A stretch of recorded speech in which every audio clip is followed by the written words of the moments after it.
Good morning, everyone. Last Sunday, I saw a video that I'm sure maybe some of you have already seen, but it's the events that are going on in Chile that were deeply disturbing.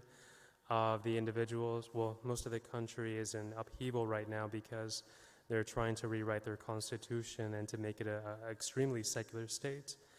And so that has led to the burning and the destruction, really, the sacrilege of two major churches, and one of them is a church dedicated to the Assumption of Our Lady, and for that reason, I decided to offer this Mass as a means of reparation, this Votive Mass for Our Lady. And that's something to consider, that how we should feel indignant when we see something like this happen. We should be able to have some sort of righteous anger when we see and witness specific sacrileges and abuses against the Lord and against others as well. And what we do with that is we should consider how we fit into the Lord's providence, that we were created specifically for a time and place such as this one, with the current events going on in the world, and that the Lord has specifically given us the grace of faith to be able to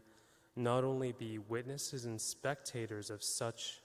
sacrileges and difficulties that are going on in the world, but that we are called to be, in a certain sense, co-redeemers of this world. We are called to be able to see the injustice, to see the difficulties, and by our prayers become instruments of redemption for these situations. And so it's no use of just simply seeing the difficulties in the world and the complete disarray that is going on with an absence of God and just become frustrated by it. Rather, what one should do is look upon humanity the way the Lord looks upon humanity, with pity, with compassion, to see its suffering in the absence of God, and to bestow grace in that situation. And so when you look upon the images that are quite horrifying, to see individuals toss statues of Our Lady, to bring them down and to burn holy images,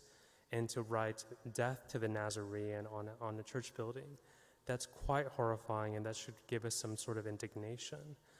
But to think of the profound emptiness that these individuals have in their hearts, and to beg the Lord to bring His grace and His peace upon them, to call them into conversion, that is what we're called to do. Otherwise, we sulk in anger, and that is not helpful for anyone. And so at this Mass, I ask you to pray for not only the individuals in Chile, for the whole country that is certainly suffering from a history of clerical abuse and suspicion against the Church, but also I ask you to pray for, obviously, our own country with the turmoil that we face, that individuals who act out of an absence of knowledge and love of God,